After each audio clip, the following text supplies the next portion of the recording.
daiktus ir važiuoti ir nutariau tiesiog dabar jums parodyti, kaip atrodys mūsų kelionės equipmentas. Šitą visą krūvą bandysime sukišti šią kuprinę. Taip pat reikės visą šitą įrangą, foto, video išsipakuoti, nes ją visai neseniai gavau. Reikės vis išsiimti visokias action kameras, kortelės atminties, papildomus pakrovėjus. Mikrofonai keliauja su mumis, dar baterijų, telefonų įdėklai, dar kortelės, papildomas hardas, kadangi filmuot ruošiamės tikrai daug. Nu ir, aišku, paskutinė kamera. Manau, reikia mažiau kalbėti, o daugiau pakuotis.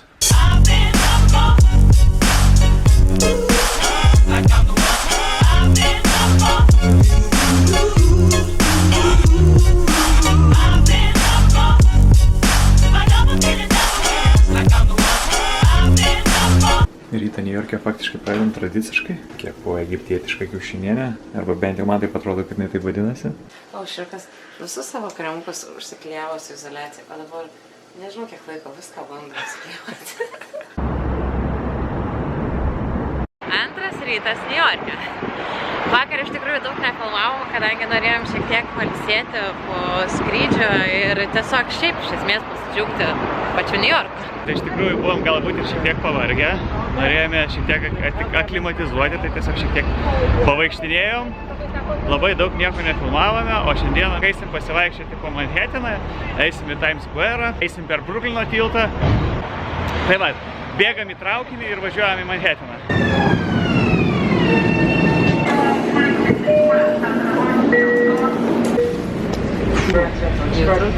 Jo, vos suspėjom į traukinį, iš tikrųjų užsišnekėjom su jumis ir gavosi taip, kad reikėjo biškį pabėgėti.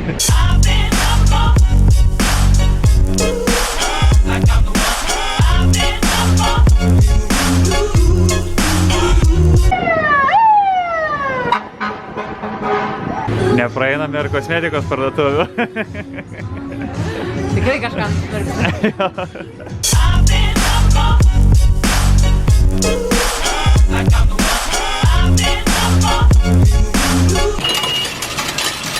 Iš tikrųjų reikia būti atsargiam perkant metro bilietus, nes mes tik atvažiavę pirmą dieną apsišovėme, pirkom savaitinį bilietą, o jisai pasirodo galioja tik 3 dienas, nes čia savaitinis bilietas prasideda nuo penktadienio iki penktadienio, o mes nusipirkom trečiadienį.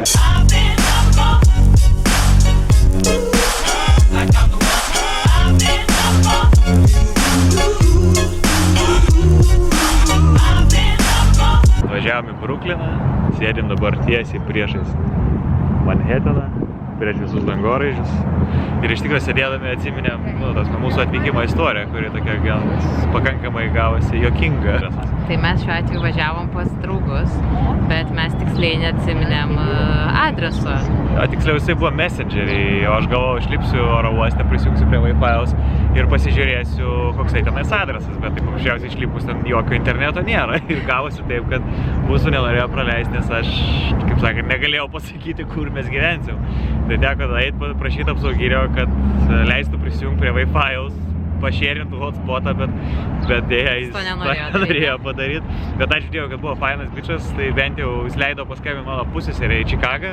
Tai paskambino pusseserei į Čikagą, prisijungė prie mano Facebook'o ir surado Messenger'į tą adresą, kur mes turėjom apsistoti. Tai ačiū Dievui, kad bent jau pavyko taip išsisukti iš tos situacijos, bet realiai mes sugaišom kažkur tai valandą laiko, kol visą tai susitvarkėm. Tai, kaip sakant, sako overall, tai žodžiu, žinokit tiksliai savo adresą, nes tai yra vienas iš tų dalykų, prie kurių gali prisikabinti. Jo, nu bet čia bent jau pirmą kartą atvykstant į Ameriką, tai yra labai svarbi informacija, kurią reikia jiem pateikti. Tai jo, būtinai atsiminkit adresą, pabūkit užsirašę, kur jūs apsistosite.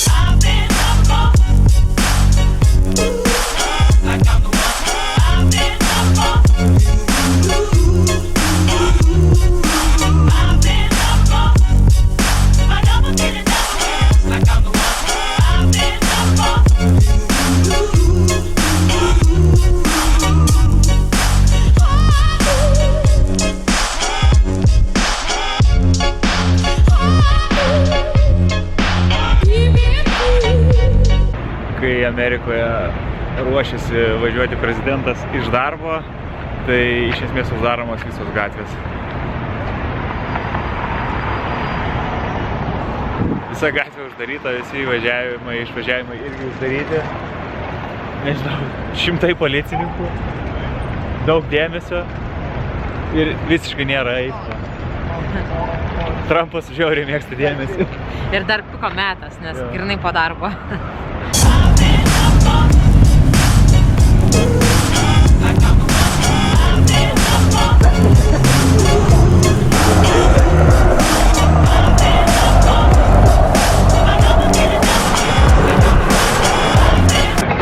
O taip Amerikoje lydi prezidentą. Kažkas kuklumu tikrai nepasižymi. Taigi šiandien yra 3 diena mūsų Niujorke, bet kadangi oras tikrai nėra džiuginantis, tai todėl Gedas bando surasti mums kažkokių tai veiklų, kurias galime nuveikti lyjant tikrai stipriam lietui. Vieną iš jų jau radome, tai sėdėti namie.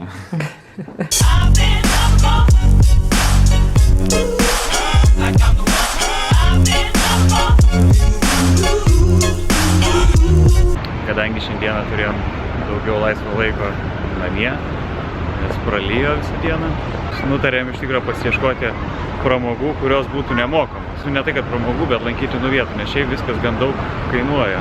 Iš tikrųjų pasėdėję, iš tikrųjų suradome daug visokių dalykų, kur gali tiesiog nemokamai aplankyti. Na, arba tikrai nebrangiai. Jo, netgi, sakykime, yra plaukimas keltų.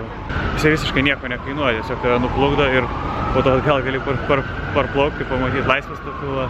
Nu ir tiesiog pamatyti, aišku, Manhattaną iš kitos pusės. Tuomet Public Library, į kurią dabar einam. Cable carai. Aišku, cable carai kainuoja, bet jie ten labai mažai vos, kaip gaunasi beveik kaip metro bilietas.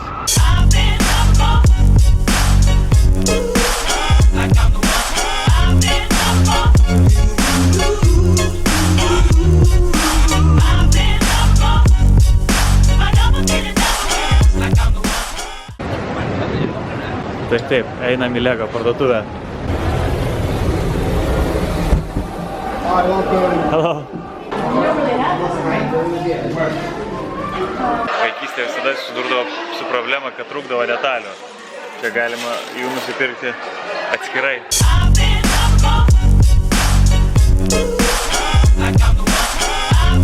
O čia Rockefeller Center originalas. Ir Lietuvos vėliava vienoje iš garbingiausių vietų.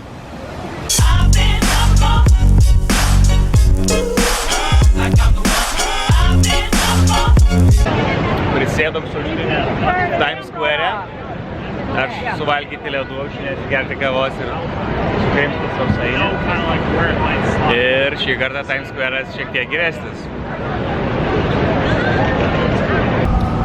Sako, Niujorke gali rasti visko, tai jame gali rasti ir kalėdas.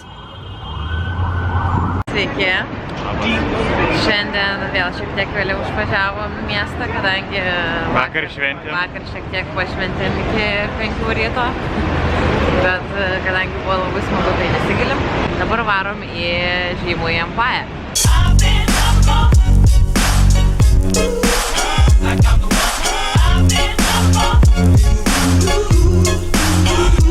Jautėm, kad tai yra žiauriai didelis miestas, bet tik pakilęs pamatai tikrą jo dydį. Mastą, galybę. Taip, kad vienas iš tikrai veržiausių dalykų, ką reikia padaryti atvykus į Niujorką.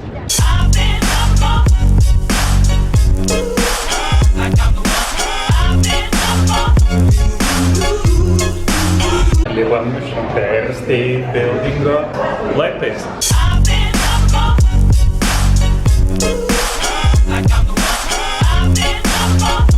Toliau papasakok truputėlį, kas čia yra? Čia yra Niujorko akcijų birža. Ką mes joje galim rasti? Viduje tai dabar mes nieko nerasim. Jinai uždaryta, tenais tik išrinktiesiems ta birža, bet išorėje galim pasižiūrėti, kaip viskas atrodo ir prisiminti, kai buvo depresija didžioji, čia viskas buvo užpildyta žmonėmis. Anksčiau čia buvo prekyba, kada vieni su kitais prekiaudavo rinkdami. Bet dabar tokia labiau istorinė vertė šitos vietos.